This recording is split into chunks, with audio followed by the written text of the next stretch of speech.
कल मुख्यमंत्री भजनलाल शर्मा की अध्यक्षता में आयोजित मंत्रिमंडल की बैठक में प्रदेश के औद्योगिक और आर्थिक विकास को गति देने के लिए कई नीतियों को मंजूरी दी गई।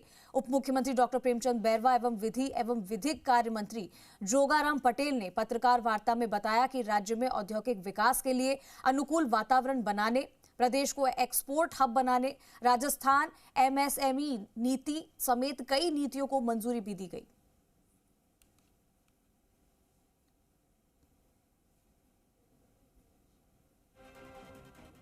जी हमारे साथ में वो 9 नीतियां कौन सी हैं और किस तरीके से उन नीतियों से प्रदेश के विकास को रफ्तार मिलेगी? देखो, आज हमारे यशस्वी मुख्यमंत्री भजनलाल जी की अध्यक्षता में कैबिनेट में 9 नीतियां लाई गई और वो 9 नीतियों एक राजस्थान के उत्थान के लिए, राजस्थान को आर्थिक दृष्टि से मजबूत बनाने के लिए ली गई है।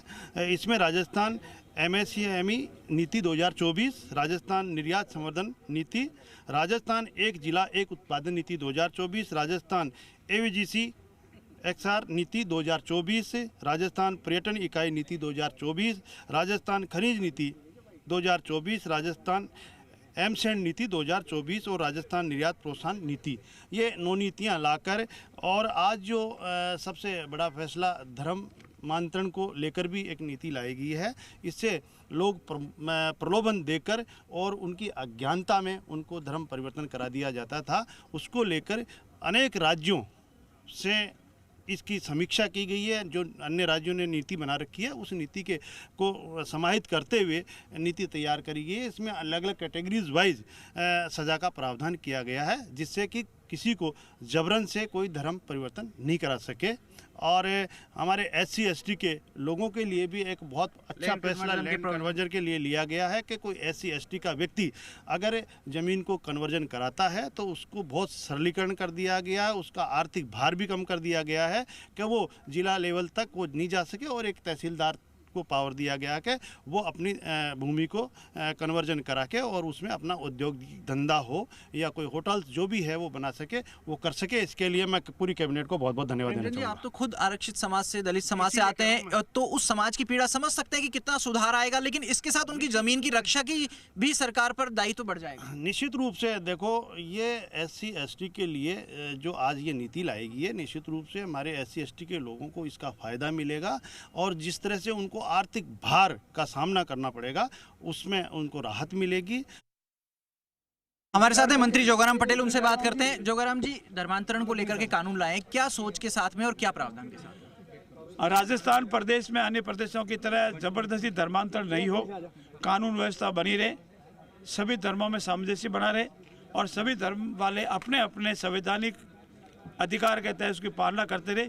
इसी को मद्देनजर रखते हुए धर्मांतरण का कानून लाया गया। ये बिल के रूप में लाया गया है या अध्यादेश के रूप में लाया गया? बिल को मंजूरी दी है और बिल मंजूरी के बाद अन्य कानूनी जो पूर्तियाँ पूरी होगी और आगामी विधानसभा में जब भी सत्र आएगा पेश करके इसको एक्ट के पारित करके एक्ट के रूप में बनाएंगे। जोगाराम जी, इसमें आपने कहा कि लव जिहाद रोकने के भी प्रावधान रखे गए हैं, ऐसा क्यों करना पड़ा सर? लव जिहाद के रोकने के प्रावधान नहीं रखे गए हैं। हमने ये कहा है कि उसकी परिभाषा में जबरदस्ती धर्मांतरण की डेफिनेशन में जो भी आएगा वो इसकी परिधि में आएगा और इस प्रावधान में जो भी सजा होगी उसको भुगतेगा। जबरन धर्म परिवर्तन के किस तरीके के मामले आप लोगों के संज्ञान में पिछले दिनों आए, विपक्ष में रहते हैं? आपको 5 बार बता दिया, अगर कोई किसी को जबरदस्ती प्रलोभन देता है, आर्थिक प्रलोभन देता है, नौकरी का प्रलोभन देता है, सब्ज बाग बतलाता है, उसकी मन मस्तिष्क में जानकारी नहीं होती है और उसका धर्म परिवर्तन करवा देता है, बाद में वो पछताता है, वो जबरदस्ती अगर वो करना चाहता है कोई व्यक्ति तो अपने जिला मजिस्ट्रेट के सामने एप्लीकेशन 60 दिन पहले लगा दे।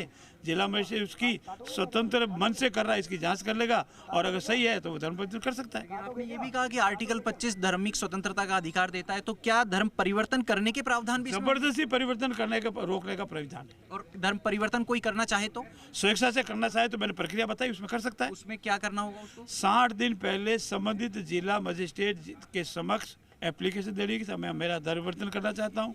जिला मजिस्ट्रेट उसकी मानसिक स्थिति का पता लगा देगा कि वो स्वेच्छा से कर रहा है, जबरदस्ती हो रहा है, स्वेच्छा से हो रहा है तो वो कर देगा। जी, इससे पहले भी तो इस तरीके का बिल लेकर के आया गया पूर्ववर्ती सरकार। अब अपने राजस्थान में ऐसे पहला जो बिल लाया वो राष्ट्रपति को मंजूरी नहीं मिली, उसको विड्रॉ कर लिया है, अब नया बिल लाए। अब मंजूरी मिल जाएगी, इसकी क्या संभावना? बिल्कुल मिल जाएगी, इसमें कानूनी कमियां जो भी थी उसको दूर कर दिया गया है। ऐसे अनेक उदाहरण मिलते हैं कि वो किसी न किसी कारण प्रलोभन आकर के उसके कुछ समय बाद में उसको बहुत तकलीफ होती है। तो ऐसी स्थिति में हम सामाजिक मान्यताओं को, सामाजिक परंपराओं को भी मद्देनजर रखें। उसकी स्वतंत्रता का अधिकार को हम समाप्त नहीं कर सकते, उसका अधिकार है, लेकिन हमारी सामाजिक मान्यताओं को ध्यान में रखते हुए भी अगर कोई लव जिहाद कराता है तो उसको भी रोकने का इसमें प्रावधान किया गया है। कोई कन्वर्सन करवा करके इसका फ़ायदा लेना चाहता है रिजर्वेशन का, उसमें भी हम विचार कर रहे हैं। और कोई शादी के नाम से विवाह करके इसका अन्य दूसरा उपयोग करना चाहता है, उसको भी रोकने के इसमें प्रावधान किए गए हैं। आर्टिकल 26 ये कहता है कि हमारे इस सदाचार को बनाए रखना भी हमारी जिम्मेवारी है। किसी को प्रलोभन देकर, आर्थिक समझबाग दिखाकर, गलत तवज्जो देकर, उसकी अनपढ़ता, बलमानसता, आर्थिक कमजोरी का नाजायज फायदा उठाकर, अन्य तरह से प्रलोभन देकर, वास्तविक स्थिति से अनुरोध कराकर, परिवार और अन्य लोगों से या रिश्तेदारों से बिना जानकारी करवाए या प्रशासन को बिना सूचना दिए धर्म परिवर्तन करवाता है, तो इसको हम जबरदस्ती धर्म परिवर्तन मानते हैं। और इसको रोकने के लिए आज हमने ये कानून लाया है। आज जो मेरे साथी ने राजस्थान के आर्थिक विकास में जो नए आयाम कायम करने वाली 9 नीतियों का मंत्रिमंडल ने जो अनुमोदन किया है, आप उसकी कल्पना करेंगे तो आप लगेगा कि राजस्थान में कितने आर्थिक विकास के लिए, राजस्थान की प्रगति के लिए, राजस्थान को समृद्ध और विकसित प्रदेश बनाने के लिए काम आएंगे।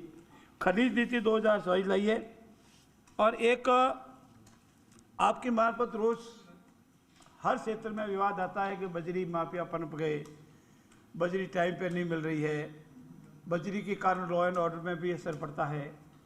तो उसका सब्स्टिट्यूट करने के लिए बजरी के लीज आवंटित हो रही है, वो बहुत गति से आवंटित हो रही है, लेकिन उसका सब्स्टिट्यूट करने के लिए आज राजस्थान में एक नया उजाला किया है, राजस्थान एम्स एंड नीति।